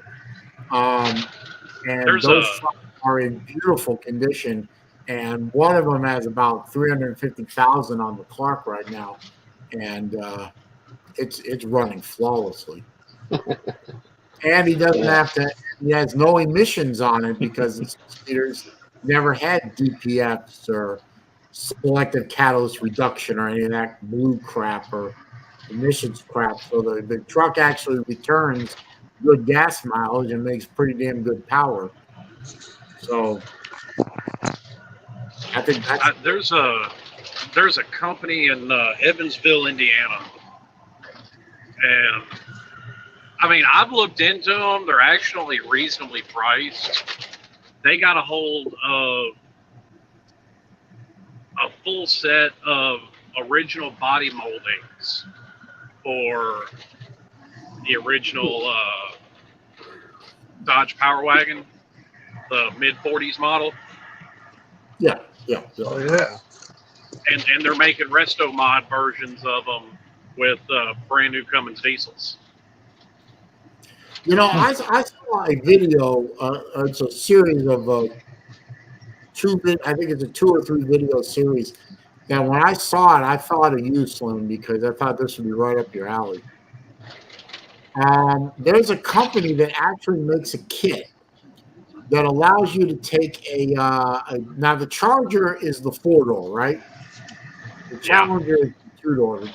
You can take a Charger, Yeah. and I don't know why you would want to do this, but the guy who did this did it because a tree fell across the back end of his Charger. And you could take the back end of the Charger off and convert it to what the Australians call a ute. Oh But in yeah, I've seen America, those. you think of like El Camino or Ranchero. and it's Uh. literally the back half a Charger. Take out the second set of doors, take out the trunk and everything, and turn it into an El Camino kind of sport truck. Jesse, I do prefer Dodge, but Dodge doesn't put out a small truck anymore. And when my Dakota dies on me, I want another small truck. Go get a Ranger. So, fuck no, I'm not buying a Ford. Huh. I had a Ford Ranger. You know what happened to that thing? Transmission got so hot the gears melted together. I guess we bored Bauer. A couple of months ago, I just went through getting a brand new engine put in my Chevrolet Colorado. The engine threw a valve, and I had to fork out $10,000 to get a brand new engine put in it. What is it, the 5-cylinder? It's 6-cylinder. Is it the 3.6? But they came out with a 5-cylinder model originally too. I don't know. When I bought it, it was a 2016. They offered the 4-cylinder or the 6-cylinder with the ZR71 I bet it or was 72 package. I bet it was a 3.6 liter 6-cylinder. If Yeah, it was a 6-cylinder. Those things have major problems across all the different GM models. The 3.6 has all kinds of And it problems. sucks because I had 67,000 miles on it, and I was just outside of the manufacturer warranty because they'd say 5 years or 60,000 miles. I was Like just that. over that 60,000. That happened to me with my my first Hyundai. I had 110,000 miles on it. It was 10 years, so it was out of warranty, and the exhaust manifold cracked right down the middle. Yeah. And they wanted $3,000 to repair it. Mm. And I said, nope. Yeah, I had Nope. I'm about to say you can buy a new Fork out header for 10,000. cheaper than that. Well, I traded it in on an 18 Sonata. I mean, I got a new car out of the whole thing, but Yeah.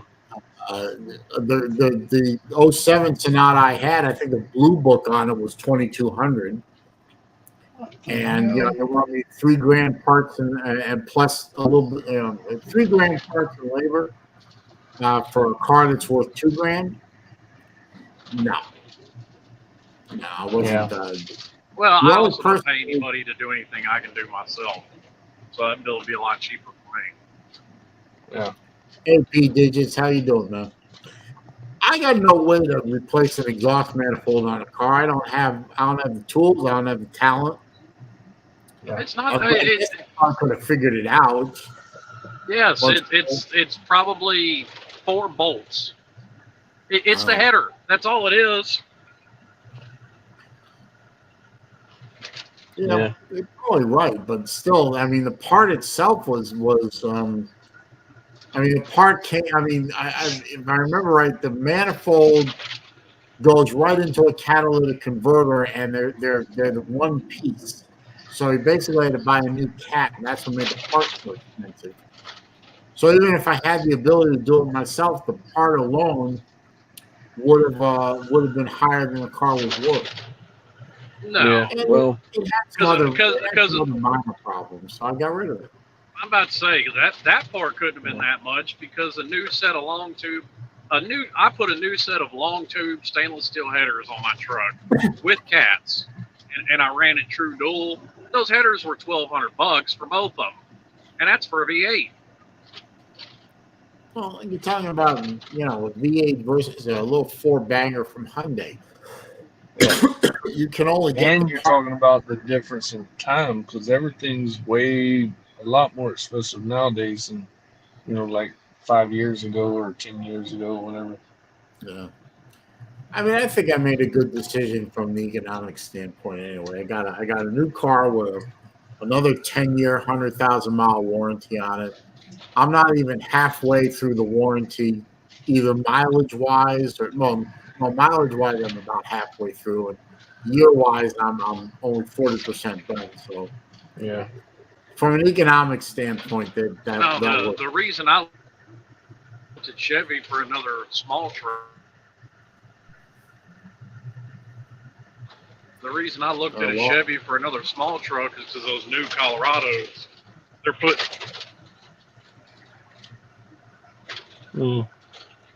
Keep losing it, Slim. Yeah, that's sad, Rods. They keep doing that to you. It's fucked up too. That better? Yeah.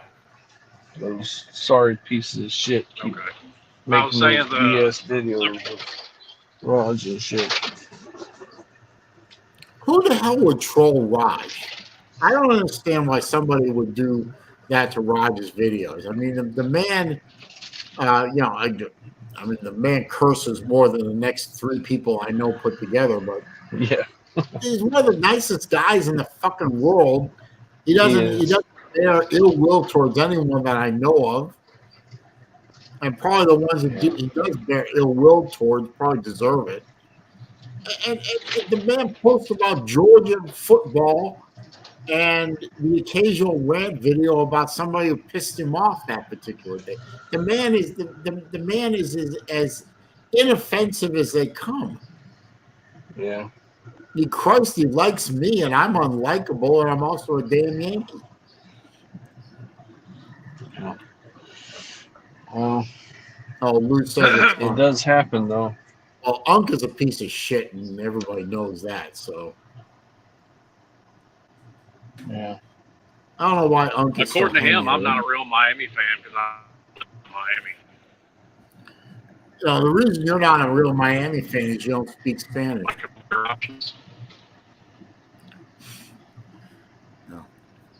What the hell? Oh well, excuse me. I'm just still trying to. Cuss you out Spanish. Is that close enough? He's Jewish. I just seen this truck drive by, and I don't know why way, at people some point, I'm gonna have do to get this.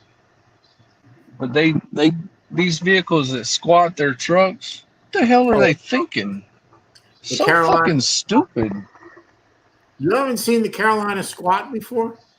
I've seen them, but I don't know why they're so popular. It's fucking stupid as hell. I suspect they don't turn with a damn. Slim, you want to see it get even dumber? I was going to say, you want to see that get even dumber?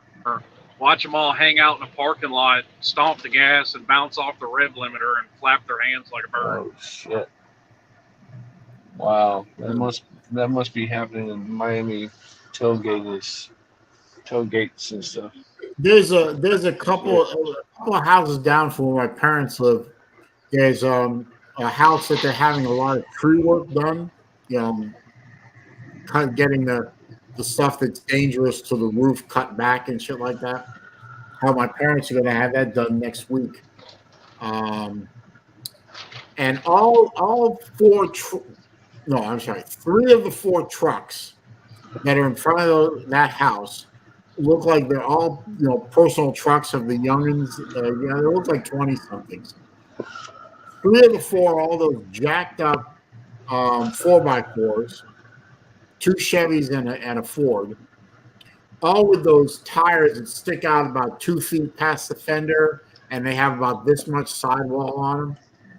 And they all have their LED underbody lights turned on, and they're all set like those low riders and stuff. You're talking about those? Well, I don't know the low riders, but they're all sitting in that California squat position while they're parked on the side of the road while they're working on taking the trees out. Now, the truck that's towing the little, they have those things where you shove the tree stuff in one end and it shreds it and then shoots it out into another vehicle or something. That's just an old body style Ford Power Stroke that, it's an obvious work truck. Just plain Jane What are you trying to say about jacked up trucks? Because I got a 6-inch lift on my truck. No, well, do you have those little tiny sidewalls, or do you have those big monster mudders?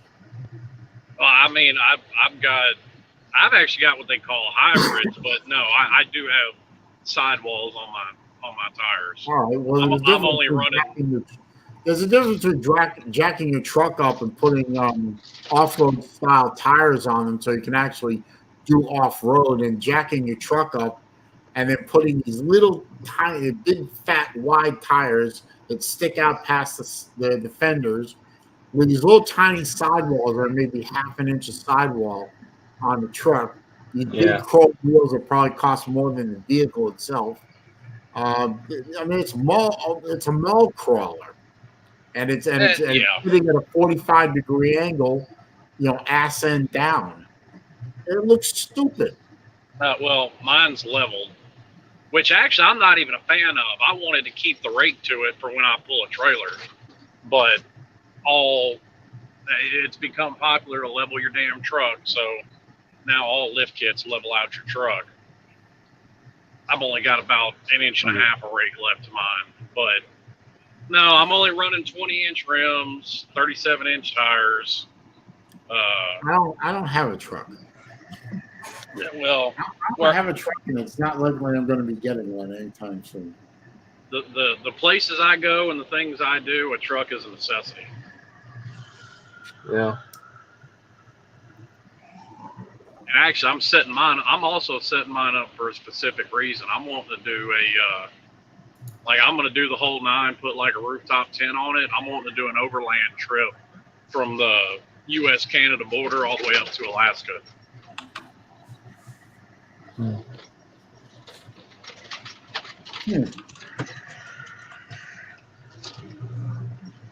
That should be fun. I thought so. I mean, obviously in the summertime, I'm not doing that shit in the winter. Fuck that. Oh, one of my friends, this couple, me and my wife's friends, him and his wife, they went into the RV life. They sold their house and bought a pull behind RV, and they're just traveling the world, traveling the United States. They're just gonna live the RV life. It must be nice.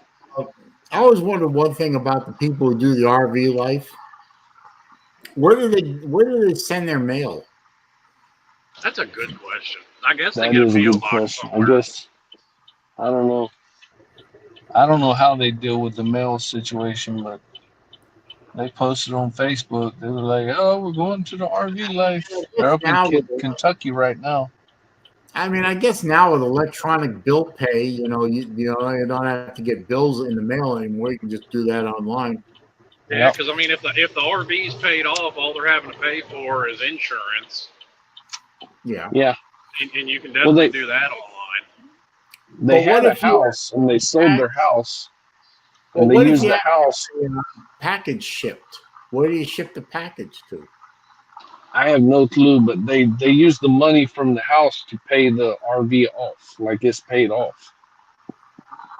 So I mean, FedEx, like if you're shipping at FedEx or UPS, I mean, they have drop-off and pickup facilities. So yeah, that's. But what about Amazon? Maybe they can use family, like their parents' address or whatever, and say, "Hey."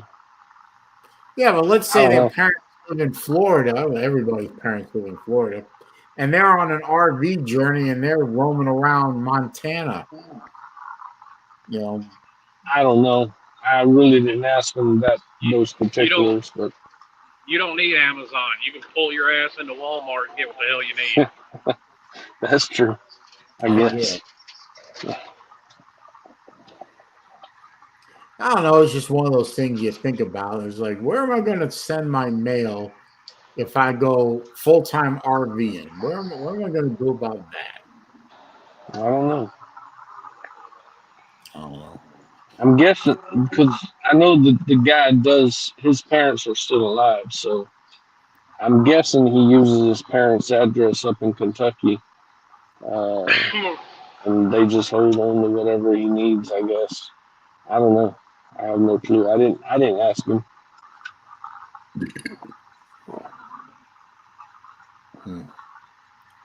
Anyways, it's been nice hanging out, Saleen. I gotta go.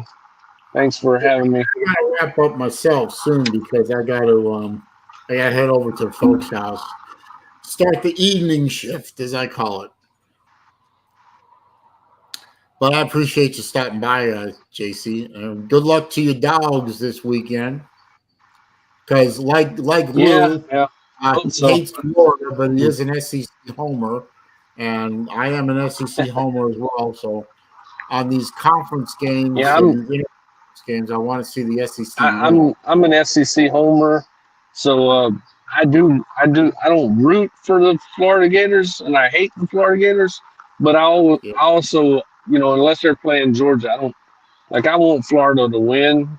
I really think Utah's going to win, but I hope Florida can pull it out just as their SEC. Anyways, I got to go. I hope when we take the field against Utah, we keep it respectable. Maybe even we can sneak a win out of it. But like you said, I hope the Gators keep it respectable at least. Yeah. All right. See you later. All right, man. Thanks. I hate to break the news to you, Saleen, but Hope's in Arkansas, not Florida. Yes, I'm aware of that. But I mean, what was it the architect said at the end of at the end of the Matrix, the second one? Hope is the quintessential human emotion, simultaneously our greatest gift and our greatest failure, something like that. I'm paraphrasing. So yes, hope can be a good thing, but hope can also make you delusional. Well, exactly. So I can hope. I've been ride and die with the Florida Gators since the mid '70s. So I've seen the best of times. I've seen the worst of times. I've seen worse times than Georgia fans have. That's for damn sure. Well, yeah. I mean, the first almost 20 years of you being a Florida fan, they didn't even know football existed as a sport. I wouldn't quite go that far, but I understand. Pretty damn close. Well, like I said, you're a fan of a team. There's good times and there's bad times.